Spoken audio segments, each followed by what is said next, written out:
What's going on, everybody? This is Brian Mazik of the Fight Guys and a Forbes contributor, and I have the pleasure of speaking to Jean Pascal, new interim light heavyweight champion. And Jean, you coming off this huge upset of Marcus Browne. It's probably not a big upset to you.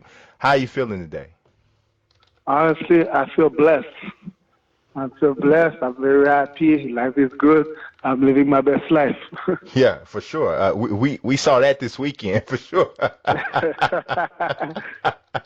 We definitely did.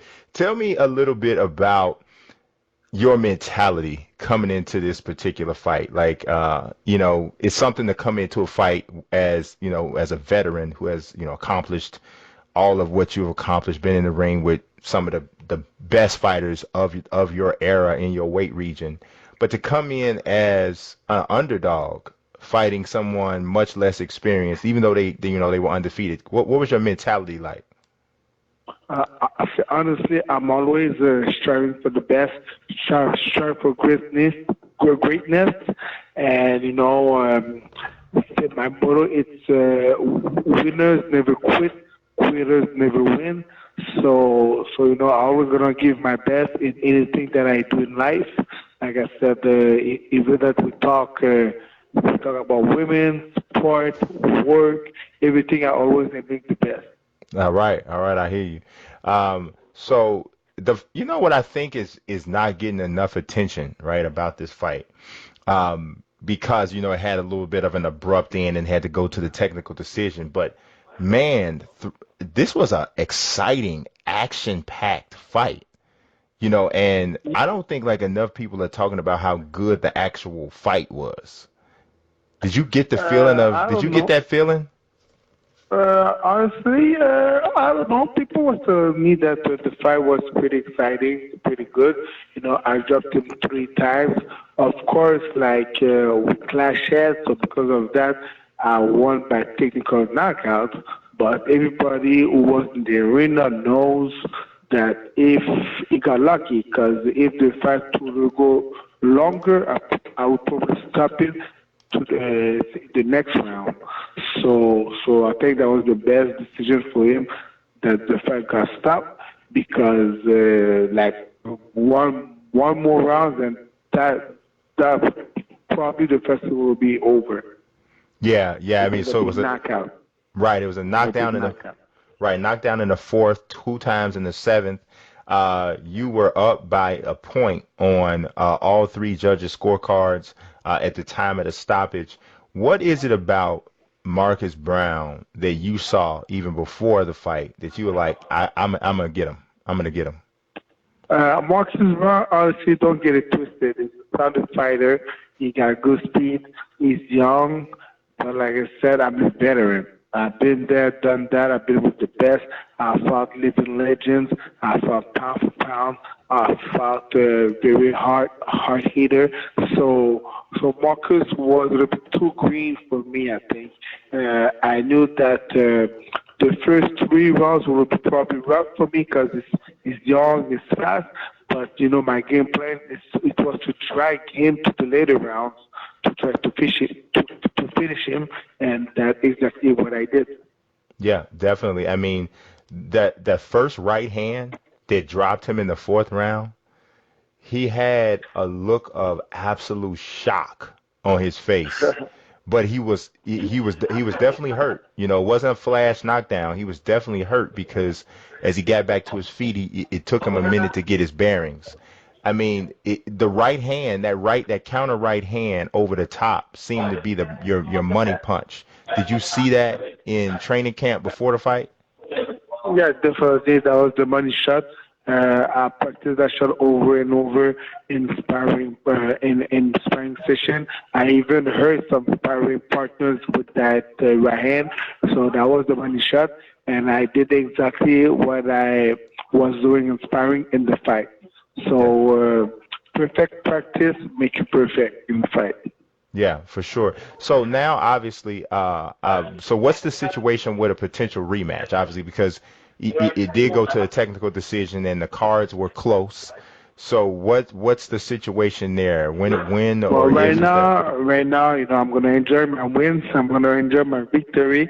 I know that he have a rematch clause. He has a rematch clause in the contract, but because of the cut, I don't know if he's gonna be able to fight at the end of the year. If he's not able to fight at the end of the year, I'm gonna be able to fight to have a fight in between, and then I can give him his rematch. At the beginning of next year. Okay.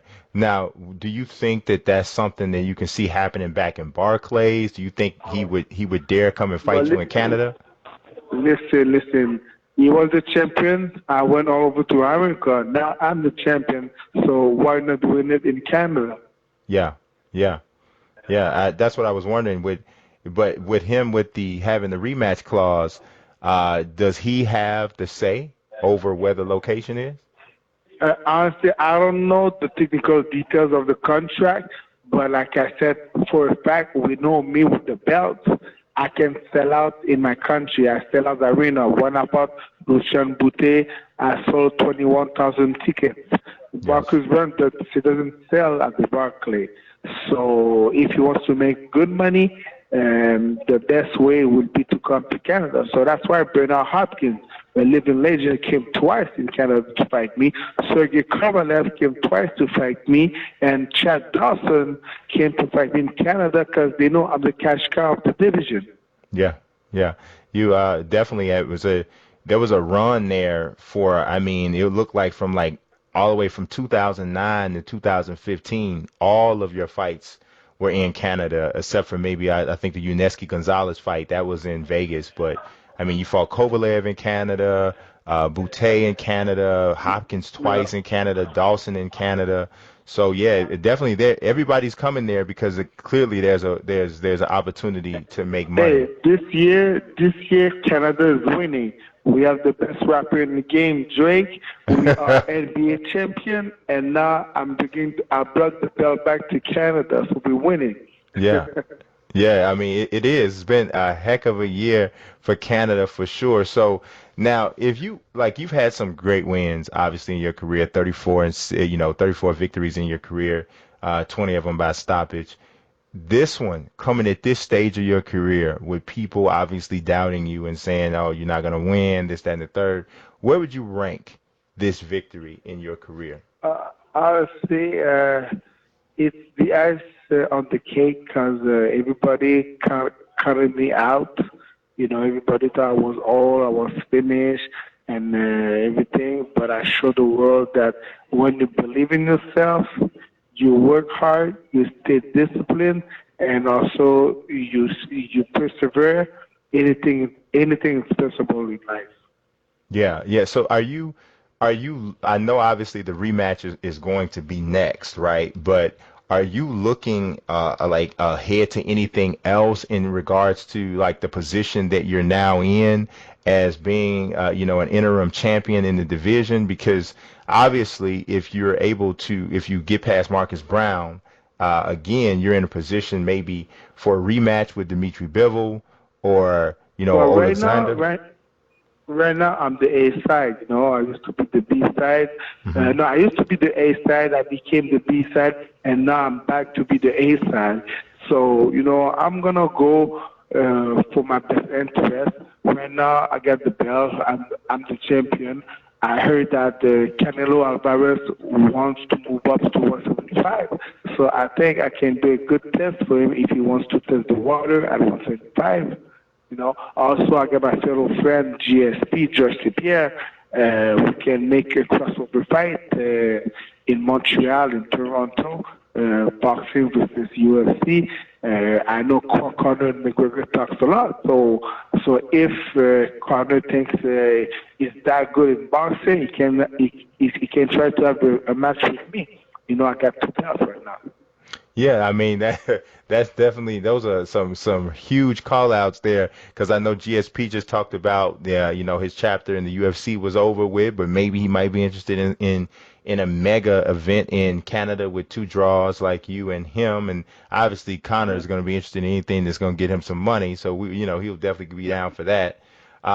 But you said Canelo. You talked about Canelo being interested in coming up to Yeah, 175, and that would really be an interesting fight because we know there was some conversation about him and Kovalev. But exactly. yeah, That's why I said if he wants to test the water first, he can fight me.